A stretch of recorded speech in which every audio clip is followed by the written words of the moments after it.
Today, Bitcoin surges back above $43,000. But Ether outperforms the world's biggest cryptocurrency as investors eagerly await network upgrades. And finally, we look at how energy companies could use blockchain networks to ease production.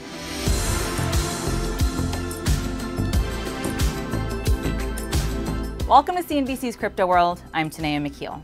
It's shaping up to be another day of strong gains for crypto. Prices as a whole rose by more than 2% by noon Eastern.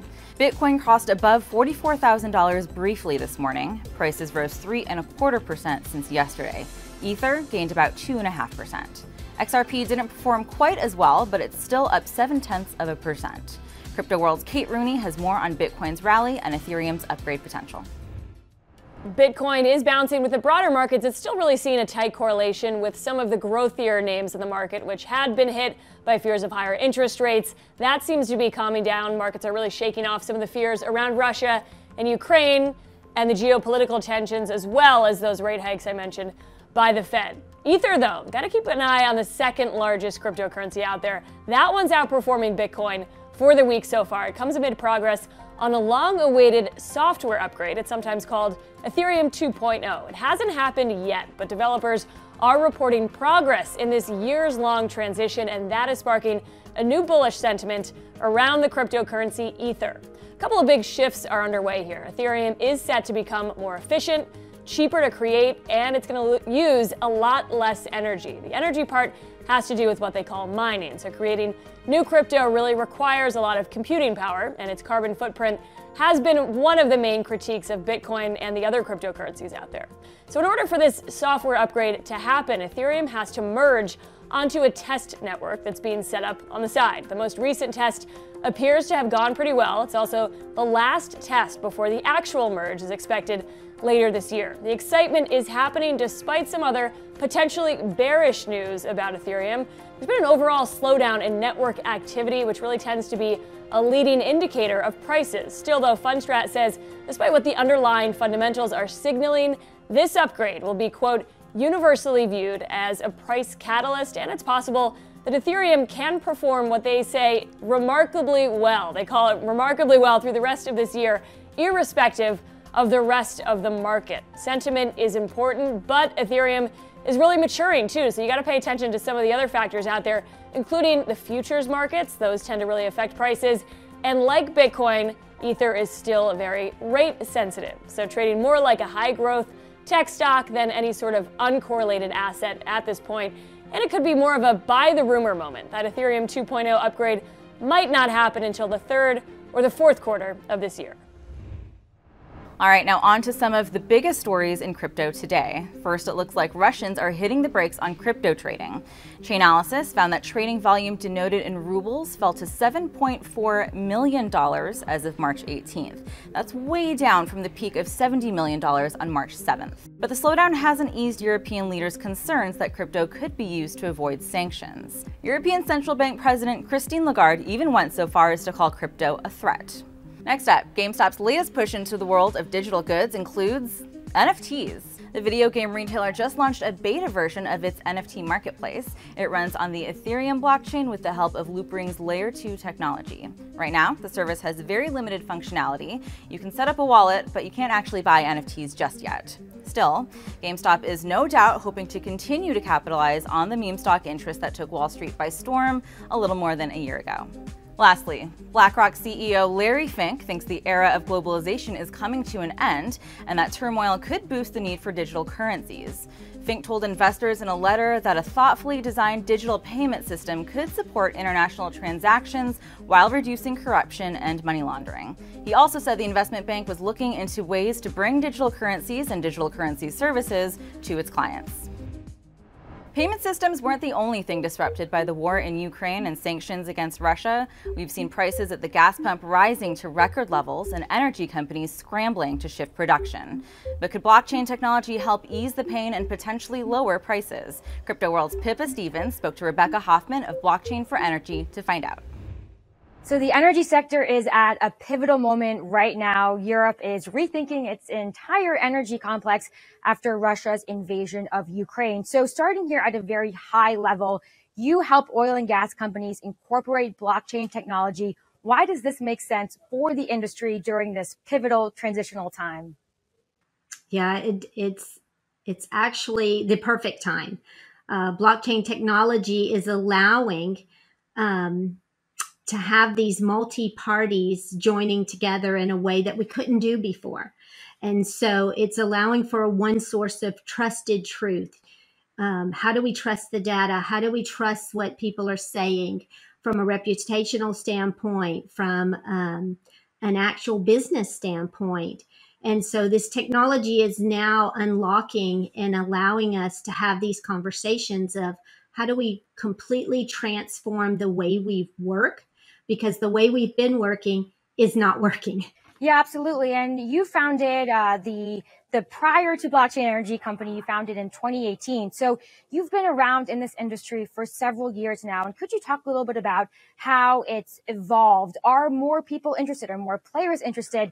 Is there just more momentum behind both oil and gas as well as blockchain? Yeah, that's right. So blockchain, I think everybody's starting to know this, has actually been around for decade or more, right? And so Bitcoin is just one usage of blockchain, and mining is just one way to prove out something happening. And so, we came together and said, we can utilize this technology in a whole different way. And we started off with just kind of conversational forums back in 2018. After a year, we had over 18 operators and over 90 people coming every month to have these discussions. And so finally I said, look, are we going to just keep talking about this, or let's actually, create a consortium and let's go and try to start building some of these solutions because our companies and our industries need these new solutions. So we've talked a lot about kind of the high level use cases here, but what does that actually mean on the ground? What are some specific examples of how oil and gas companies are implementing blockchain technology? So one of our first use cases was around actually in the field, unmanned sites. We had these unmanned sites and we needed to know the activity that's going on from a safety perspective. In addition to, are we really paying for what services are being delivered? And so the beauty of blockchain technology is you can get outside of your own four walls. Right now, businesses are all about being reactive, right? They're reactive to external factors, and they can only lean up and get more efficient within their own four walls.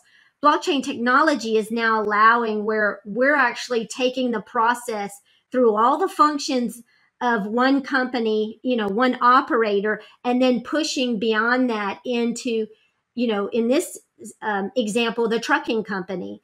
And so how do their operations work? Why, are they being reactive to the operators, and are the operators being reactive to the oil field vendors and suppliers? And a lot of times the answers are yes, or there's regulatory aspects that we have to take into account.